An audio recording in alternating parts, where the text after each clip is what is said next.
আমরা কি দুনিয়াবি আসবাব বা উপকরণের পেছনে ছুটতে গিয়ে আসবাবের আসল মালিক পরবর্দিগারকেই ভুলে বসে আছি? কেন আমাদের জীবনে গায়েবী সাহায্য আসে না, আর কেনই বা আমাদের দোয়া অর্শে গিয়ে পৌঁছে না? বিখ্যাত দায়ী ও আলেম মুফতি ইলিয়াস বিন সাদ কান্ধালভি দামাত বারাকাতুহুমের এই ১৯ মিনিটের হৃদয়স্পর্শী আলোচনাটি আপনার জীবনের মোড় ঘুরিয়ে দিতে পারে। এই বয়ানে হজরত তুলে ধরেছেন ঈমানদীপ্ত কিছু সত্য ঘটনা, কিভাবে এক নির্ভীক সাহাবী বনের সিংহের কান মুচড়ে তাকে রাস্তা থেকে সরিয়ে দিয়েছিলেন। মাত্র ৬ দিরহামের সদকা কিভাবে মুহূর্তেই ৬০ দিরহামের অলৌকিক লাভে পরিণত হলো। প্রিয় নবী সাল্লাল্লাহু আলাইহি ওয়াসাল্লামের সেই বিশেষ দোয়া, যার বরকতে মা ফাতেমা রাদিয়াল্লাহু আনহার জীবন থেকে ক্ষুধা চিরতরে মুছে গিয়েছিল।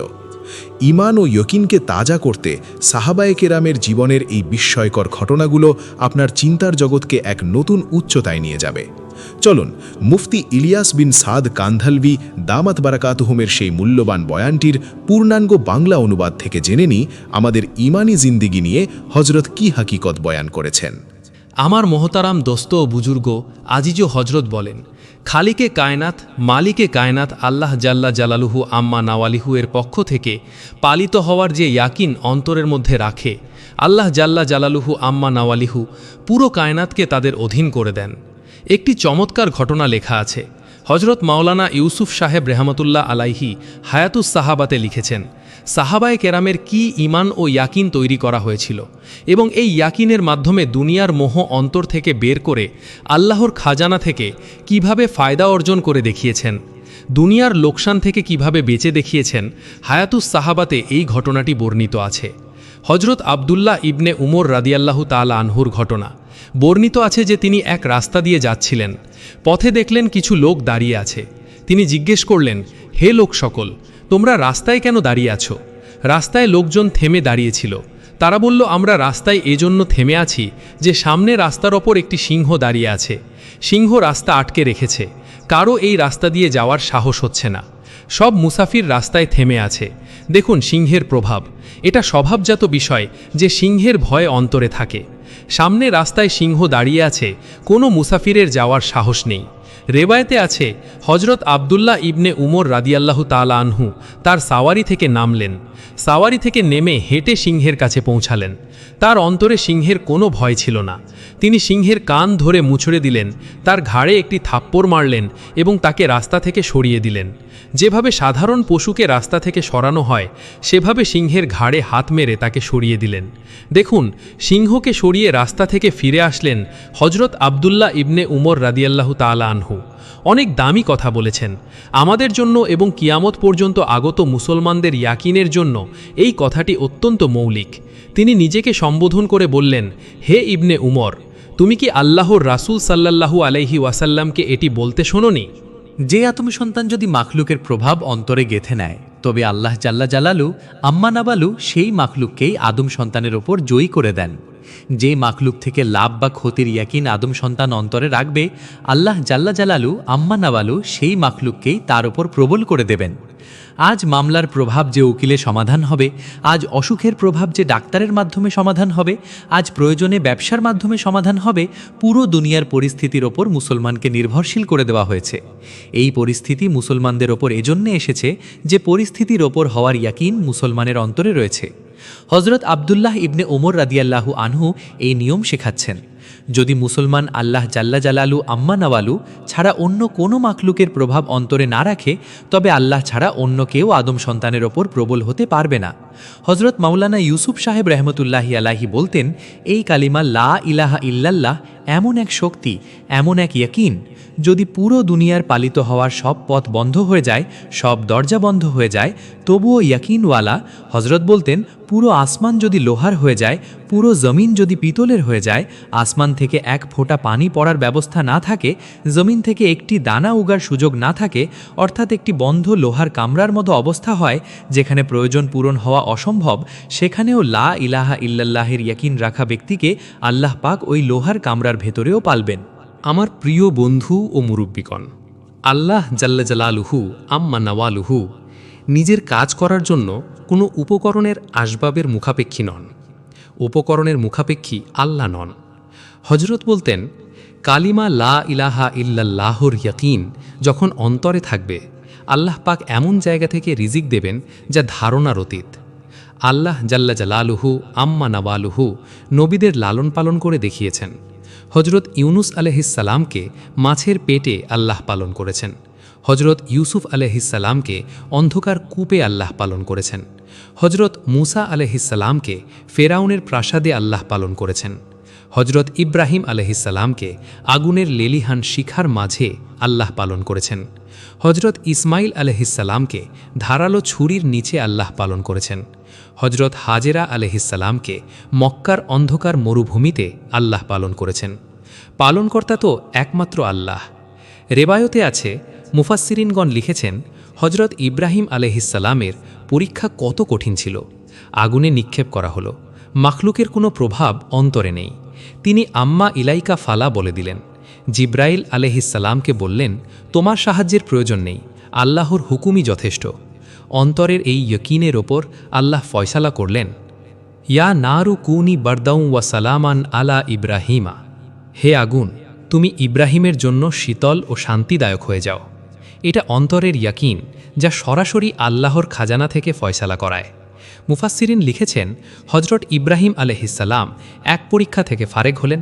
এবার দ্বিতীয় পরীক্ষা এলো, যে স্ত্রী সন্তানকে জঙ্গলে রেখে আসতে হবে। কোথায় রেখে আসতে হবে? জঙ্গলে। কুরআন শরীফ বলছে, বি ওয়াবিন গাইরি জি জারআইন, এমন এক উপত্যকায় যেখানে কোনো শস্য নেই, এমন জঙ্গল যেখানে খাওয়ার এক লোকমা নেই, পান করার এক চুমুক পানি নেই। মক্কা মুকাররমায় নবীর সন্তান ও স্ত্রীকে আল্লাহর হুকুমে রেখে আসলেন। রেবায়েতে আছে, হজরত ইব্রাহিম আলাইহিসসালাম স্ত্রী সন্তানকে জঙ্গলে রেখে চলে যাচ্ছেন। হজরত হাজেরা আলাইহিসসালাম জিজ্ঞেস করতে লাগলেন, আপনি আমাদের এই জঙ্গলে কেন রেখে যাচ্ছেন? দেখুন, এক নারী কিভাবে জঙ্গলে দিনাতিবাত করবে। অন্ধকার জঙ্গলের মধ্যে আল্লাহ জাল্লা জালালুহু আম্মা নাওয়ালুহুর হুকুমে পালিত হওয়ার যে ইয়াকিন তারা অন্তরে রাখতেন, আল্লাহ তাদের নষ্ট করেন না, এই ঘটনা থেকে পরিষ্কার হয়। হজরত হাজেরা আলাইহিসসালাম বারবার ইব্রাহিম আলাইহিসসালামকে জিজ্ঞেস করছিলেন, আপনি আমাদের কেন এখানে রেখে যাচ্ছেন? তিনি একবার জিজ্ঞেস করলেন, ইব্রাহিম আলাইহিসসালাম নীরব থাকলেন। দ্বিতীয়বার জিজ্ঞেস করলেন, নীরব থাকলেন। তৃতীয়বার জিজ্ঞেস করলেন, তবুও নীরব। এরপর জিজ্ঞেস করলেন, এটি কি আল্লাহর হুকুম? আপনি কি আল্লাহর হুকুমে আমাদের এখানে রেখে যাচ্ছেন? ইব্রাহিম আলাইহিসসালাম বললেন, হ্যাঁ, আল্লাহর হুকুমে রেখে যাচ্ছি। আমার মহতারাম দোস্ত বুজুর্গ, আমরা এই ঘটনাগুলো নিয়ে চিন্তা করি। এক জঙ্গলে দাঁড়িয়ে থাকা নারী বলছেন, যদি আল্লাহর হুকুম হয় তবে আল্লাহ আমাদের ধ্বংস করবেন না। যদি হুকুম আল্লাহর হয় তবে আল্লাহ আমাদের বরবাদ করবেন না। যাদের অন্তরে আল্লাহ জাল্লা জালালুহু ওয়া আম্মা নাওয়ালুহুর পক্ষ থেকে পালিত হওয়ার ইয়াকিন থাকে, তারা এটি দেখে না যে হুকুম কি, বরং দেখে হুকুম কান। মুসলমান দেখে হুকুম কি, এটি পরিস্থিতির অনুকূল নাকি প্রতিকূল। যদি পরিস্থিতির অনুকূল আল্লাহর হুকুম হয়, তবে কুরআনের হুকুম হয়, তখন মুসলমান বলে, ভাই ব্যবসা তো করতে হবে, সুদ ছাড়া কাজ চলবে না। ব্যবসা তো করতে হবে, মিথ্যা ছাড়া চলবে না। মিথ্যা ও সুদের সাহায্য তো নিতেই হবে যদি ব্যবসা চালাতে হয়। অন্যদিকে জঙ্গলে দাঁড়িয়ে থাকা নারী বলছেন, এখানে জীবনযাপন সম্ভব না হতে পারে, কিন্তু যদি আল্লাহর হুকুম হয় তবে জীবন এখানেই কাটবে। আল্লাহ তার হুকুম পালনকারীদের নষ্ট করেন না। আমার মহতারাম দোস্ত বুজুর্গ, উম্মতের এই ইয়াকিন তৈরি করা হয়েছে। জানাব রাসূলুল্লাহ সাল্লাল্লাহু আলাইহি ওয়াসাল্লাম এক একজন সাহাবীর ইয়াকিন তৈরি করেছেন। রেওয়ায়েতে আছে, কত সাধারণ প্রয়োজন এবং কত সাধারণ এক সাহাবী নিজের প্রয়োজন নিয়ে আল্লাহর নবীর কাছে আসলেন। বললেন, হে আল্লাহর নবী, আমার ভাইয়ের পেটে সমস্যা হয়েছে, তার ডায়রিয়া বা দাস্ত হচ্ছে। দেখুন কত সাধারণ সমস্যা। আল্লাহর নবী সাল্লাল্লাহু আলাইহি ওয়াসাল্লাম এক কষ্টের মধ্যে আল্লাহর খাজানা থেকে ফায়দা পাওয়ার পথ শেখাচ্ছেন এক উম্মতিকে। হায়াতুস সাহাবাতে এই ঘটনা লেখা আছে। আল্লাহর নবী বললেন, যাও তোমার ভাইকে মধু পান করাও। রেওয়ায়েতে আছে, মধু পান করানোর পর রোগ কমার বদলে আরও বেড়ে গেল। তিনি আবার আসলেন, বললেন, হে আল্লাহর নবী, মধু পান করিয়েছি কিন্তু কষ্ট আরও বেড়ে গেছে, রোগ কমেনি। নবীজি বললেন, আবার মধু পান করাও। আবার পান করালেন, কষ্ট আরও বেড়ে গেল। তৃতীয়বার আসলেন, নবীজি বললেন, মধু পান করাও। তিনি এক সাধারণ সাহাবীকে সাধারণ প্রয়োজনে আল্লাহর খাজানা থেকে নেওয়ার পথ শেখাচ্ছেন। যতক্ষণ ইয়াকিন পরিবর্তন হবে না ততক্ষণ আল্লাহর খাজানা থেকে পাওয়ার পথ খুলবে না। নবীজি বললেন, তোমার ভাইয়ের পেট মিথ্যাবাদী, আল্লাহর কথা সত্য। কার কথা সত্য? আল্লাহর কথা সত্য। ভাইয়ের পেট মিথ্যাবাদী, আল্লাহর কথা সত্য। এই ইয়াকিনকে পরিবর্তন করো। রেবায়েতে আছে, তৃতীয়বার গিয়ে যখন সেই একই মধু পান করালেন যা 2 বার কষ্ট বাড়িয়েছিল, আল্লাহ তাবারাকা ওয়া তাআলা তৃতীয়বার সেই মধুকে শেফার মাধ্যম বানিয়ে দিলেন। এটি বোঝানোর জন্য যে জিনিসের মধ্যে উপকার নেই, অপকার নেই, বরং আল্লাহর হুকুমে উপকার ও অপকার হয়। আমার মহতারাম দোস্ত ও বুজুর্গ, উম্মতের এই ইয়াকিন তৈরি করা হয়েছে। হজরত মাওলানা ইউসুফ সাহেব রহমতুল্লাহ আলাইহি বলতেন, আজ মুসলমানের সবচেয়ে বড় ক্ষতি হয়েছে ইয়াকিন বিগড়ে যাওয়ার কারণে। ইয়াকিন বিগড়ে যাওয়ার কারণে মুসলমান আল্লাহর খাজানা থেকে ফায়দা হাসিল করা থেকে বঞ্চিত হয়ে গেছে। আমাদের হজরত চমৎকার কথা বলতেন, আজ ইয়াকিন বিগড়েছে মুখের ভুল কথাবার্তার কারণে। মুসলমানের ইয়াকিন কেন বিগড়েছে? মুখের ভুল কথার কারণে। ওলামায়ে কেরাম লিখেছেন, এই জিহ্বা দিয়ে মানুষ যা বলে তা অন্তরে ইয়াকিন হিসেবে বসে। কান দিয়ে যা কিছু শোনে তাও অন্তরে বসে। যা কিছু জিহ্বা বলে তা অন্তরে ইয়াকিন তৈরি করে। ওলামায়ে কেরাম লিখেছেন, ইদা তাকাররারাল কালামু তাকাররারা ফিল কলবি। যখন কথা বারবার বলা হয় তা অন্তরে গেঁথে যায়। কানে বারবার কথা লাগে, অন্তরে ইয়াকিন তৈরি হয়। এই ইয়াকিনই রাসূলুল্লাহ সাল্লাল্লাহু আলাইহি ওয়াসাল্লাম তৈরি করেছিলেন। আজ ইয়াকিন বিগড়েছে ভুল কথাবার্তার কারণে। হায়াতুস সাহাবাতে হজরত আলী ইবনে আবি তালিব রাদিয়াল্লাহু তাআলা আনহুর একটি ঘটনা বর্ণিত আছে। তিনি নবীজির চতুর্থ খলিফা, তার জামাতা এবং এই উম্মতের অনেক বড় আলেম। হায়াতুস সাহাবাতে তার একটি ঘটনা বর্ণিত আছে। তিনি একসময় 2টি কাজ করেছিলেন। কয়টি কাজ? 2টি। একটি সদকার আমল এবং অন্যটি ব্যবসার উপায়। দেখুন কত চমৎকার এক ঘটনা। রেওয়ায়াতে আছে, হজরত আলী রাদিয়াল্লাহু আনহু 6 দিরহাম সদকা করলেন। এই 6 দিরহাম সদকার আমল করার পর তিনি এক জায়গায় গেলেন। সেখানে দেখলেন এক ব্যক্তি সওয়ারি বিক্রি করছে। তিনি ওই সওয়ারিটি 100 দিরহামে বাকিতে কিনলেন। কত দিরহামে? 100 দিরহামে। সওয়ারিটি কেনার কিছুক্ষণ পরেই অন্য এক খরিদ্দার আসলো এবং বলল, আমি এই সওয়ারিটি কিনতে চাই। আলী রাদিয়াল্লাহু আনহু বললেন, আমি এবি 160 দিরহামে বিক্রি করব। বিক্রেতা 160 দিরহামে রাজি হয়ে গেল। তিনি 100 দিরহামে কিনে 160 দিরহামে বিক্রি করে দিলেন। এই কেনা বেচার ব্যবসায় তিনি 60 দিরহাম লাভ করলেন। আলী রাদিয়াল্লাহু আনহু 2টি কাজ করেছিলেন, একটি সদকার আমল এবং অন্যটি ব্যবসার উপায়। তিনি ওই 60 দিরহাম লাভ নিয়ে ঘরে ফিরলেন। ঘরের লোকজন জিজ্ঞেস করল, এই 60 দিরহাম কোত্থেকে আসলো? আলী রাদিয়াল্লাহু আনহু বললেন, হাদা মা ওয়াদানাল্লাহু ওয়া রাসূলুহু ওয়া সাদাকাল্লাহু ওয়া রাসূলুহু। এটি সেই ওয়াদা যা আল্লাহ ও তার রাসূল আমাদের দিয়েছিলেন, আর আল্লাহ ও তার রাসূল সত্য বলেছেন। আমাদের হজরত এই রেওয়ায়তের উপর এখানে একটি চমৎকার কথা বলেন, খুব চমৎকার কথা। আমাদের পরিবারের সদস্যদের, এমনকি ঘরের প্রতিটি শিশুরও বিশ্বাস, ইয়াকিন যে নষ্ট হয়ে গেছে, তা আমাদের মুখের কথার পরিবর্তনের কারণেই নষ্ট হয়েছে। আমরা যখন ব্যবসা থেকে উপার্জন করে ঘরে ফিরি, তখন এসে বলি, অমুক ব্যবসা থেকে কামিয়েছি, অমুক সরকার থেকে পেয়েছি, অমুক চাকরি থেকে পেয়েছি, অমুক উপকরণের মাধ্যমে পেয়েছি, অমুক উপায়ে কামিয়েছি। হজরত আলী ইবনে আবি তালিব রাদিয়াল্লাহু আনহু যখন 60 দিরহাম মুনাফা কামিয়ে আনলেন, তখন ঘরে এসে পরিবারের লোকদের এই কথা বললেন, এই যে 60 দিরহাম তোমরা দেখছো, এই 60 দিরহাম হলো আল্লাহ এবং আল্লাহর রাসূলের ওয়াদা। এখন প্রশ্ন হলো, কিভাবে এই ওয়াদা পূর্ণ হলো? কি ঘটনা ঘটেছিল? আপনি এমন কি আমল করেছিলেন যার উপর ভিত্তি করে এই ওয়াদা পূর্ণ হলো? হজরত আলী রাদিয়াল্লাহু আনহু বললেন, আল্লাহ তার রাসূলের জাবানি আমাদের সাথে ওয়াদা করেছেন যে কেউ যদি একটি আমল বা সাদকা করে, আল্লাহ তাকে 10 গুণ বাড়িয়ে দেবেন। দেখো, আমি 6 দিরহাম সাদকা করেছিলাম, আল্লাহ তার বদলে আমাকে 60 দিরহাম দিয়েছেন। আমি সাদকা করেছিলাম 6 দিরহাম, আল্লাহ আমাকে 60 দিয়ে দিলেন। ঘরের ছোট ছোট বাচ্চা এবং পরিবারের নারীদের অন্তরে আমলের মাধ্যমে পাওয়ার ইয়াকিন তৈরি হলো, আমলের আলোচনার মাধ্যমে। আজ আমাদের ঘরের ইয়াকিন বিগড়ে গেছে। ছোট বাচ্চাও জানে মাল বা টাকা ছাড়া প্রয়োজন পূরণ হবে না, ব্যবসা ছাড়া সমস্যার সমাধান হবে না, ওষুধ ছাড়া রোগ সারবে না, উকিল ছাড়া মামলা জেতা যাবে না। ছোট বাচ্চার অন্তরে আসবাব বা উপকরণের ইয়াকিন গেঁথে গেছে, আর আল্লাহর উপর ইয়াকিন বিগড়ে গেছে। এটি আমাদের মুখের ভুল আলোচনার কারণে হয়েছে। সাহাবায়ে কিরামের ঘরে ছিল আমলের ইয়াকিন, নামাজের ইয়াকিন, সাদকার ইয়াকিন, আল্লাহর খাজানা থেকে পাওয়ার ইয়াকিন তৈরি হয়েছিল আমলের আলোচনার মাধ্যমে। আমার মোহতারাম দোস্ত বুজুর্গ, এই ইয়াকিন তৈরির জন্য আমাদের প্রতিদিন আল্লাহর বরত্ব ও কুদরত আলোচনা করাকে নিজেদের ওয়াজিফা বানিয়ে নিতে হবে। দাওয়াতের মাধ্যমে, ব্যক্তিগত দাওয়াতের মাধ্যমে, মসজিদ আবাদ করার মাধ্যমে, মসজিদের হালকায় বসার মাধ্যমে, গাশত ও মুলাকাতের মাধ্যমে প্রত্যেক মুসলমানকে আল্লাহর বরত্ব বলাকে নিজেদের রুটিন বানিয়ে নিতে হবে। যেভাবে মানুষ ওয়াজিফা পড়ে, নির্দিষ্ট সময় নির্দিষ্ট পরিমাণ আদায় করে, সেভাবে আল্লাহর বরত্ব বয়ান করতে হবে। হজরত মাওলানা ইউসুফ সাহেব রাহমাহুল্লাহ বলতেন, যতক্ষণ মুসলমান আল্লাহর বরত্ব বলাকে পাবন্দির সাথে ওয়াজিফা না বানাবে, ততক্ষণ আল্লাহ ইয়াকিন অন্তরে বসবে না। যতক্ষণ মুসলমানের জিব্বা দুনিয়ার বাহ্যিক উপকরণের কার্যকারিতাকে অস্বীকার না করবে, ততক্ষণ আল্লাহ ছাড়া অন্য সব কিছুর প্রভাব অন্তর থেকে বের হবে না। দায়ীর জিব্বা থেকে বের হওয়া কথার মাধ্যমে যখন বাহ্যিক নকশাগুলোর উপর আঘাত পড়বে, তখনই আল্লাহ ছাড়া অন্য সব কিছুর বরত্ব অন্তর থেকে বের হবে। প্রতিদিন আমাদের জিহ্বা থেকে এই কথা বের হতে হবে যে ডাক্তার থেকে হয় না, আল্লাহর হুকুমে হয়। ওষুধ থেকে হয় না, আল্লাহর খাজানা থেকে শেফা মেলে। উকিল থেকে হয় না, আল্লাহর করার মাধ্যমে হয়।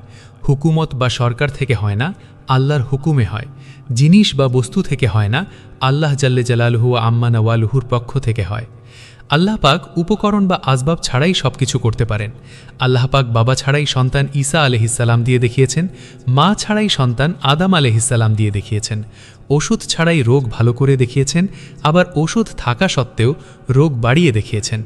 আল্লাহ পাক রুটি বা খাবার ছাড়াই ক্ষুধা মিটিয়ে দেখিয়েছেন, আবার খাবার থাকা সত্ত্বেও ক্ষুধা বাড়িয়ে দেখিয়েছেন। এটি বোঝানোর জন্য যে আল্লাহ নিজের কাজ করার জন্য কোনো উপকরণের মুখাপেক্ষী নন। হায়াতুস সাহাবাতে একটি ঘটনা বর্ণিত আছে যে আল্লাহর হুকুমে এবং নবীজির দোয়ায় খাবার ছাড়াই ক্ষুধা মিটে গিয়েছিল। হজরত ফাতেমাতুজ জোহরা রাদিয়াল্লাহু আনহা, যার মাকাম ও মর্যাদা কত উঁচুতে, কোনো বাদশাহ বা উজিরের মেয়ের সাথে তার তুলনা হয় না। তিনি সাইয়্যিদুল আম্বিয়া সাল্লাল্লাহু আলাইহি ওয়াসাল্লামের সবচেয়ে আদরের মেয়ে, জান্নাতের সব নারীদের সর্দার। হাসনাইন জান্নাতের যুবকদের সর্দার, আর ফাতেমা রাদিয়াল্লাহু আনহা তাদের জননী। কত উঁচু মর্যাদা তার! রেওয়ায়াতে আছে, এত উঁচু মাকাম হওয়া সত্ত্বেও তিনি অনেক কষ্টে দিনরাত পার করেছেন, অনেক অনাহার বা ফাকারের মধ্যে কাটিয়েছেন। তার ঘরে কোনো খাদেম ছিল না। পানি ভরে আনা থেকে শুরু করে ঘরের সব কাজ তিনি নিজ হাতে করতেন। অনাহারের আধিক্যের কারণে তার এমন অবস্থা হতো যে কোমর সোজা করে দাঁড়ানোর শক্তিও থাকত না। আল্লাহর নবীর কলিজার টুকরা হজরত ফাতেমা রাদিয়াল্লাহু আনহা, রেওয়ায়াতে আছে তিনি একদিন রাসূলুল্লাহ সাল্লাল্লাহু আলাইহি ওয়াসাল্লামের কাছে আসলেন। বর্ণনাকারী বলেন, আল্লাহু আকবার। ফাকারের কারণে ফাতেমার চেহারা এমন হয়ে গিয়েছিল যে চেহারার সব রক্ত যেন শুকিয়ে গিয়েছিল। চেহারা থেকে রক্তের আভা শেষ হয়ে গিয়েছিল, ক্ষুধার ছাপ চেহারায় স্পষ্ট ছিল। তিনি আল্লাহর নবীর কাছে নিজের অবস্থা বললেন। রাসূলুল্লাহ সাল্লাল্লাহু আলাইহি ওয়াসাল্লাম দোয়া করলেন, হে আল্লাহ, হে মিসকিনদের সাহায্যকারী, হে দুর্বলদের আশ্রয়, ফাতেমা বিনতে মুহাম্মাদের ক্ষুধা মিটিয়ে দিন, ফাতেমা বিনতে মুহাম্মাদের অনাহার দূর করে দিন। রেওয়ায়াতে আছে নবীজির দোয়া কবুল হলো। দোয়া করার সাথে সাথেই হজরত ফাতেমা রাদিয়াল্লাহু আনহার চেহারা এমন উজ্জ্বল হয়ে গেল যেন পেট ভরে খেয়ে তৃপ্ত হয়েছেন, অথচ তিনি কিছুই খাননি। চেহারায় রক্তের আভা ফিরে এলো। হজরত ফাতেমা রাদিয়াল্লাহু আনহা নিজেই বলেন, যখন থেকে রাসূলুল্লাহ সাল্লাল্লাহু আলাইহি ওয়াসাল্লাম আমার জন্য এই দোয়া করেছেন, এরপর থেকে সারা জীবনে আমার আর কখনো ক্ষুধা লাগেনি, সারা জীবনে কখনো ক্ষুধা অনুভব করিনি। এটি আল্লাহ জাল্লা জালালুহু আম্মা নাওয়ালুহুর কুদরাত। আল্লাহ তাবারাক ওয়া তাআলা প্রয়োজন পূরণ করতে বা সমস্যার সমাধান করতে আসবাবের মুখাপেক্ষী নন। আমাদের হজরত বলতেন, সেই আল্লাহই বা কেমন যিনি আসবাবের মুখাপেক্ষী হন। আসলে এই অন্তরের ইয়াকিনই আল্লাহ চান। হজরত মৌলানা ইউসুফ রহম বলতেন, সবচেয়ে প্রথম ও প্রধান জিনিস হল এই অন্তরের ইয়াকিন, আল্লাহর খাজানা থেকে ফায়দা পাওয়ার জন্য। এরপর দ্বিতীয় জিনিস হল মুসলমানের শরীর থেকে বের হওয়া আমল, কারণ আল্লাহ জাল্লা জালালুহু আম্মা নাওয়ালুহুর ওয়াদা আসবাবের ওপর নয়, আমলের ওপর। আমার মহতারাম দোস্ত ও বুজুর্গ, এই ইয়াকিন তৈরির জন্য আমাদের দাওয়াতের কাজে সময় লাগাতে হবে। উম্মতের প্রতিটি স্তরে এই কথা পৌঁছাতে হবে যে করার মালিক একমাত্র আল্লাহ। আমল যখন ঠিক হবে তখন গায়বী সাহায্য আসবে। আজ আমরা উপকরণের পেছনে দৌড়াচ্ছি, কিন্তু উপকরণ আমাদের শান্তি দিতে পারছে না। শান্তি ও কামিয়াবি একমাত্র আল্লাহর হুকুম মানার মধ্যে এবং আমলের মধ্যে। সাহাবায়ে কেরাম প্রতিটি কঠিন মুহূর্তে আমলের আশ্রয় নিতেন। জঙ্গল হোক বা পাহাড়, যুদ্ধের ময়দান হোক বা ঘরের কোণ, সব জায়গায় তারা আমল দিয়ে আল্লাহর সাহায্য লাভ করেছেন। আমাদেরও সেই পথে ফিরতে হবে। আমাদের মেহনত হতে হবে এই ইয়াকিনের ওপর। যখন মজমায় বা হালায় বসি তখন এই ফিকির করা যে কিভাবে আমার এবং পুরো উম্মতের ইয়াকিন আসবাব থেকে বের হয়ে আল্লাহর জাতের ওপর আসে। এই দাওয়াতের মেহনত হল ইয়াকিন বদলানোর মেহনত। ইয়াকিন যখন বদলাবে তখন আল্লাহ পাক পুরো কায়নাতের নকশা বদলে দেবেন ইনশাআল্লাহ। আসলে কামিয়াবি বাহ্যিক চাকচিক্যের মধ্যে নয়, বড় বড় ইমারত বা মালের আধিক্যের মধ্যে কামিয়াবি নেই। কামিয়াবি হল আল্লাহর সন্তুষ্টির মধ্যে। সাহাবারা গাছের পাতা খেয়ে দিন কাটিয়েছেন, কিন্তু তারাই ছিলেন সফল, কারণ তাদের ইয়াকিন ছিল পাথরের মতো মজবুত। আমাদেরও সেই মাকসাদ সামনে রাখতে হবে যে আমরা দুনিয়াতে এসেছি আখেরাত কামাই করার জন্য। শেষ কথা হলো, আসুন আমরা সবাই হিম্মত করি, এই দিনের দাওয়াতকে ঘরে ঘরে পৌঁছাই, নিজেদের আমূল সংশোধন করি এবং আল্লাহর কুদরাতের আলোচনায় মশগুল থাকি। আল্লাহ পাক আমাদের সবাইকে সহি ইয়াকিন নাসিব করুন এবং আমূল করার তৌফিক দান করুন। আমিন।